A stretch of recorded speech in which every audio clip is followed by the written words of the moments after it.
Hi guys, this is Sidhu here. I've come to talk about basically our political class of our country, as well as the media houses and the journalism.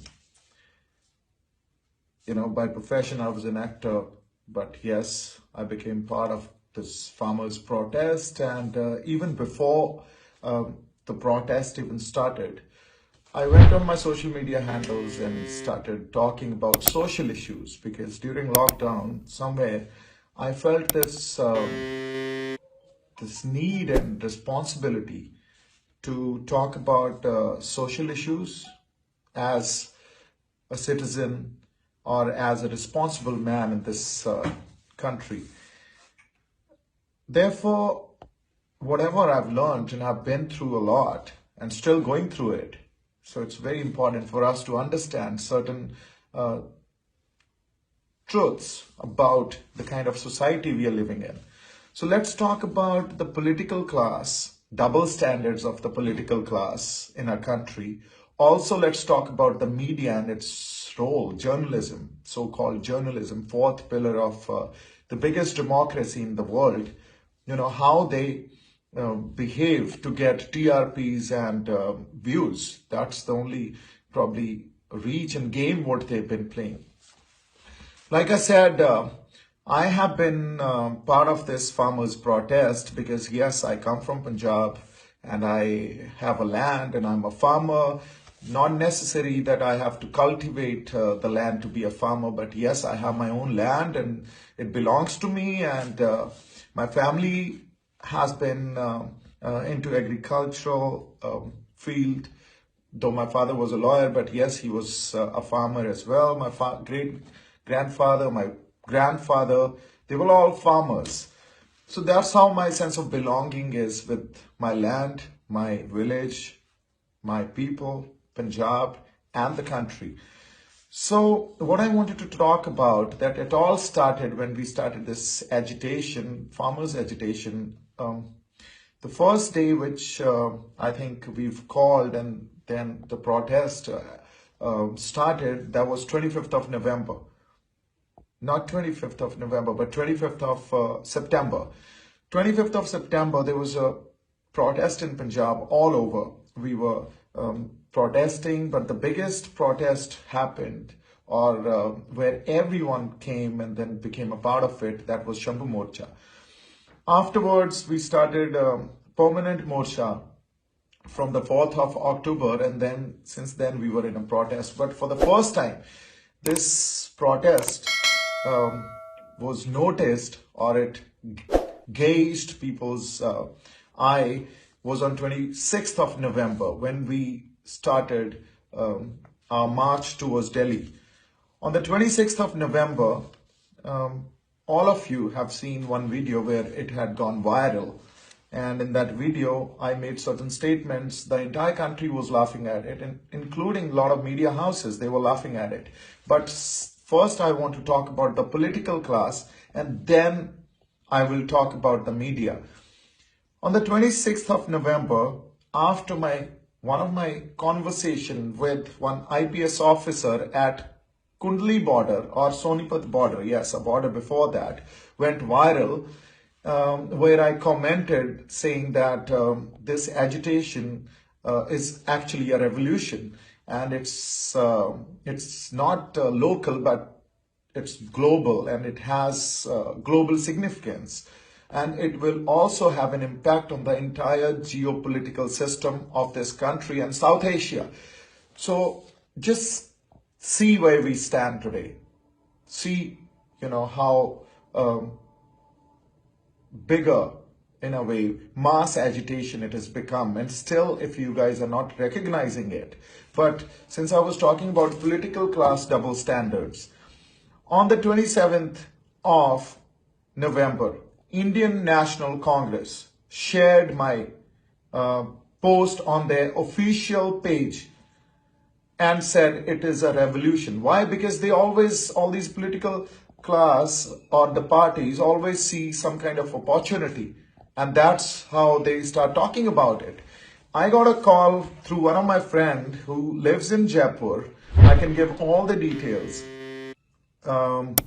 saying that, I've got a call from Congress High Command. Would you like to meet them? And I said, no, I don't want to meet them because that's not my aim and focus. So that went away. Aam Aadmi Party, second political party. Before I came to Punjab in September, they were in touch with me. They wanted to meet up and I did not show interest. So they went away. BJP offered me to join the party during Mr. Sunny Deol's elections, and that was last Lok Sabha elections, and I refused to even join them because that was not my aim and focus. Why? Because when I was in Punjab, what I actually felt is that in such a democratic setup where so much of diversities are there, biodiversity, cultural diversities, what we need is a strong federal structure. And that's why I started questioning the existing unitary form of government. Nobody understood it. And what is a federal structure? The Constitution says it that we are a federal system. The Constitution says it that we are democratic people and we have certain fundamental rights, and right to speak is one of them. So that's how I started speaking.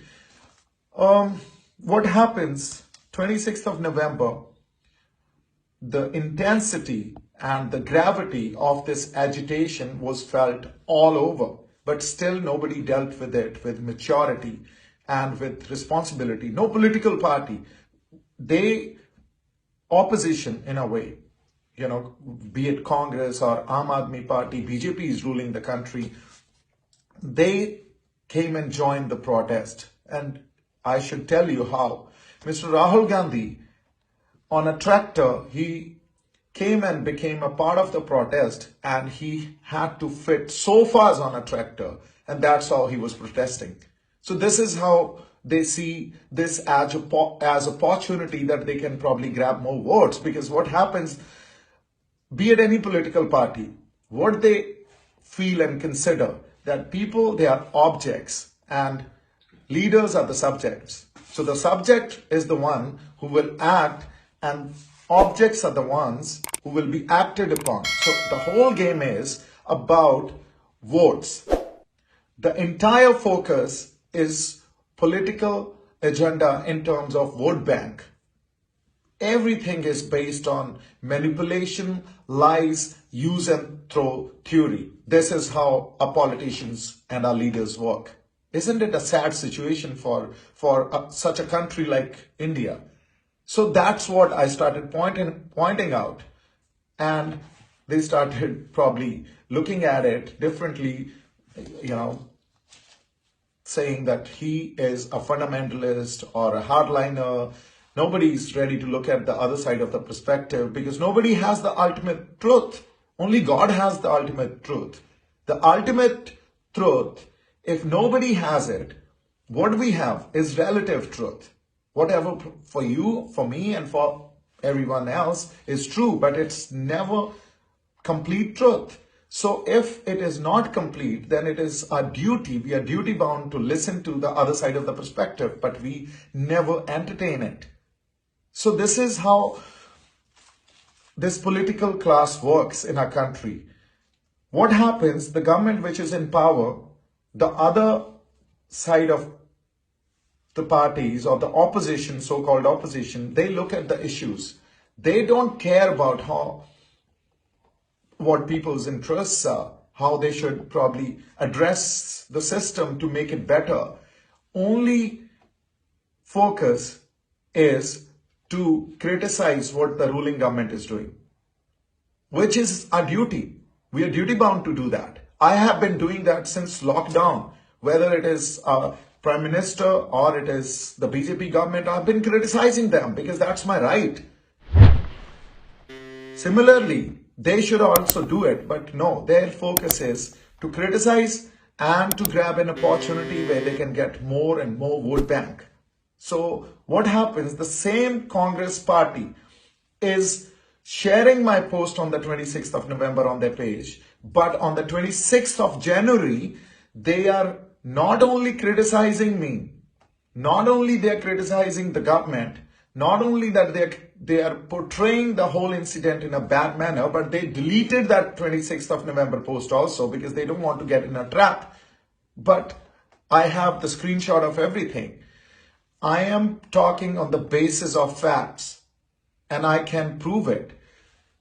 It's not about Congress, Aam Aadmi Party or BJP here. It's about, I want to actually question the entire political class of a country that if this is the way you guys are going to deal with agitations or the protests or any policy making, if people are not in favor of it, and you guys will reduce it to your political ideologies or reduce it to individuals or see the entire or the events in isolation and do not see in its continuation, then how are you going to govern? How are you going to deal with the situation, such serious and grave situations? You guys are creating binaries and divisions amongst people. Where is the diversity in this country? Are we terrorists? Today, I am running away from cops. Wherever I'm sitting in the villages, on the roads, am I a terrorist? Did I provoke anyone? Did I kill anyone? Do you have any evidence or any footage, video footage to prove it? No, there is nothing.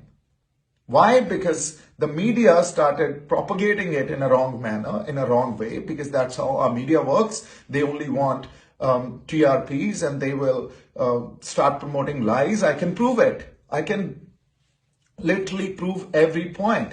And then that builds such a lot of pressure, social pressure on the governing party, on the party which is in power today, on the opposition. So they use it to their advantage. And this is, so the next point which I really want to discuss is how the binaries are created. Whenever some agitation starts or whenever some protest is happening, how the binaries are created, what is violence and what is non-violence. On the 26th of November, when we started from Punjab to come to Delhi, and we've been sitting on the borders of Delhi since past couple months now. On the 26th of November, the intensity and the gravity of this agitation was much more than what it was on the 26th of January. But that was not violent.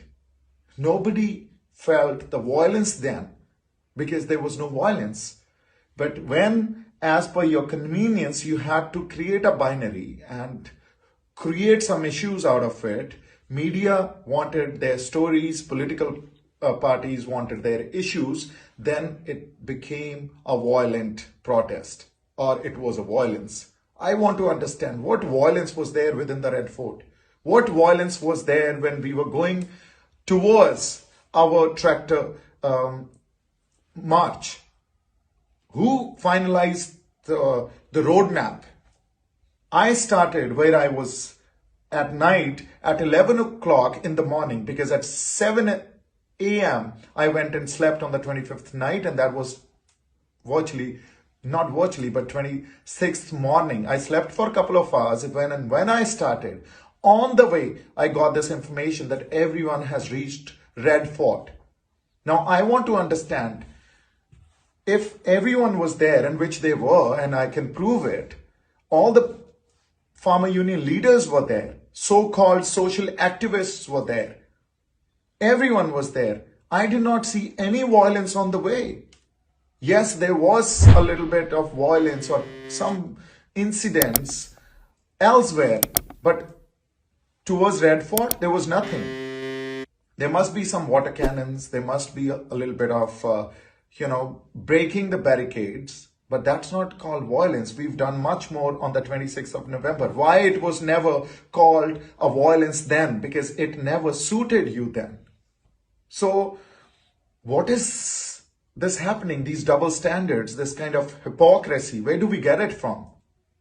This is how we are going to deal with issues. This is how we are going to deal with social, political, environmental, even for that matter, our physical issues.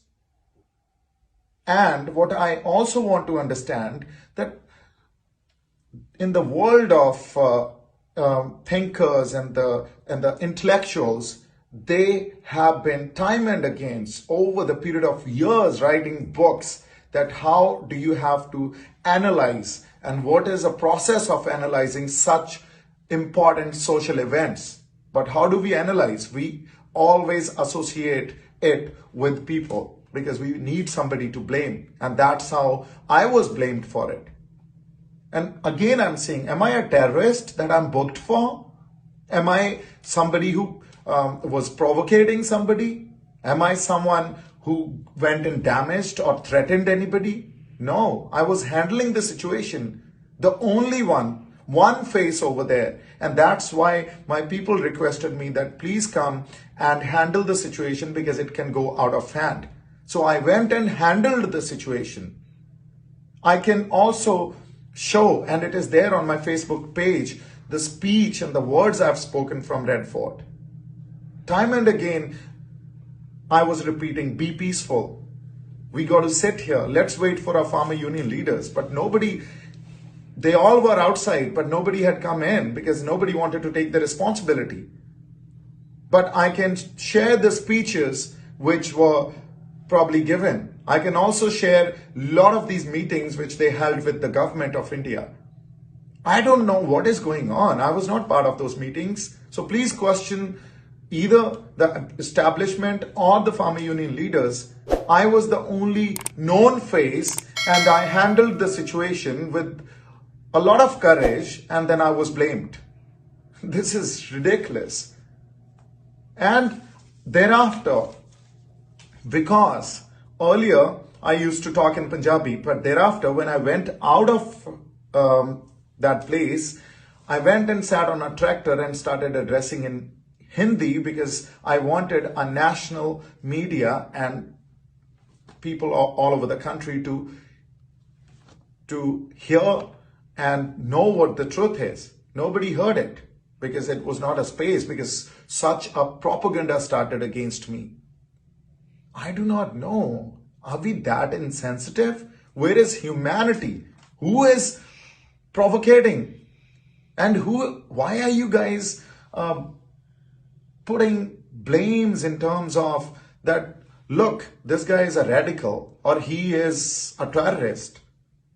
I'm a Sikh and we've been raised with this principle where it was taught, Manas ki jaat sabe eko pehchanbo.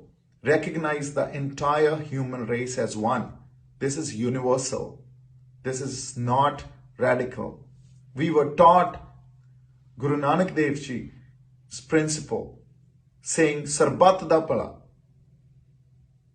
So this is what we believe in. This is how I've been raised. No, we are not radicals. We are not anti-national. We are not terrorists. We were just protesting against a policy which government is implementing and peacefully since last 6 months. And that's our democratic right. But look at our media, the journalism, how they portrayed everything in a bad light. Because why? They wanted their viewership. They wanted TRP.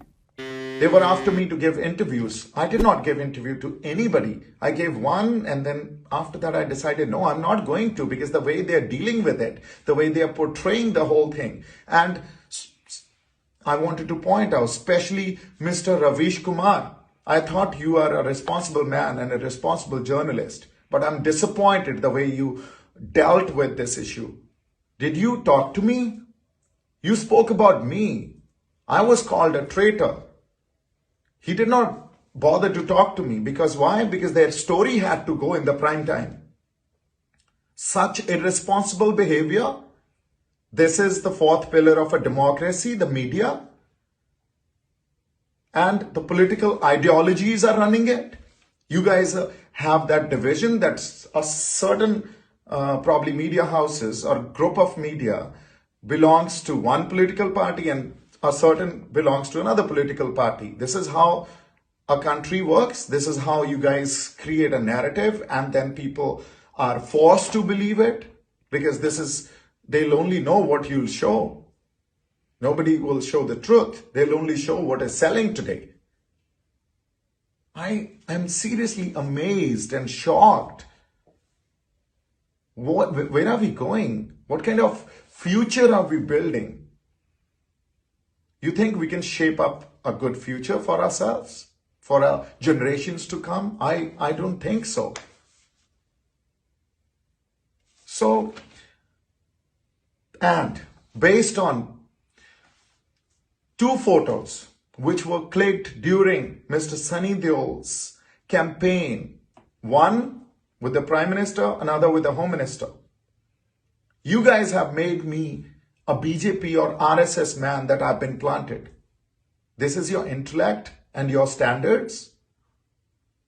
This is how a planted man would work, the kind of issues I have raised. And what was it? An empty flag post. I am a citizen of this country. Red Fort belongs to me as well, as much as it belongs to you. And I, being a citizen of this country and a person who was known, a person who probably people would listen a little bit, went over there and handled the situation. Before me, the entire process already started, that our people saw an empty flag post. All what they have done, they've put Nishan Sahib and farmer's flag over there. And the national flag was already there.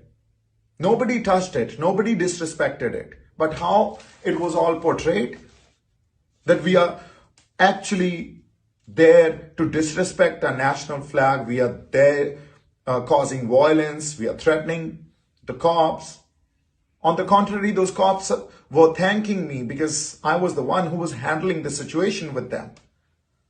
Nobody wanted to know the truth. Nobody knew the truth. Can we be more responsible? Can we be more accountable, more compassionate, more caring towards one another?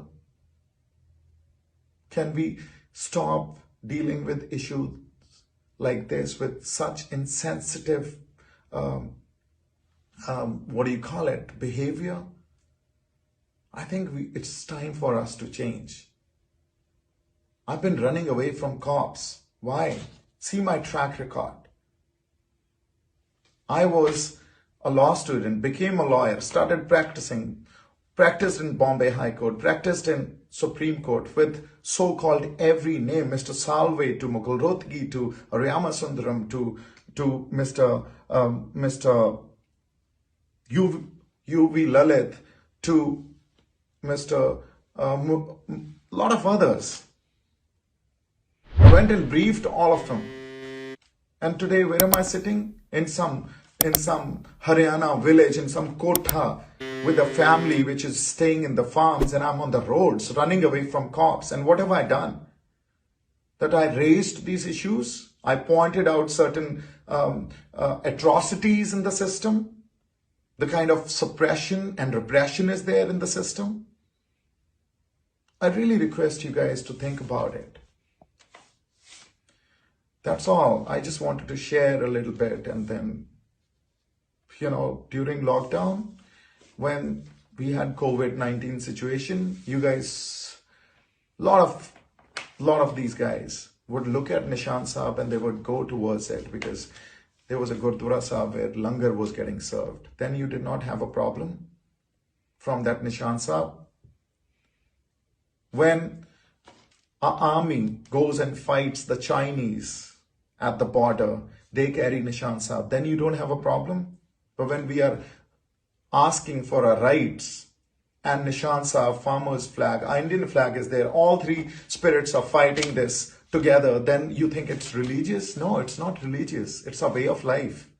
It's that diversity which we have in this country, and we call it unity in diversity. Kindly do not tolerate diversity. Accept it. Acceptance is more important than tolerance. Tolerance portrays arrogance. We really need to think about these issues. We really have to be a good human beings and believe in humanity rather than getting divided and saying that, oh, so and so is a hardliner, or he's a terrorist, or he's a Khalistani, or so and so. You guys take care. Thank you so much.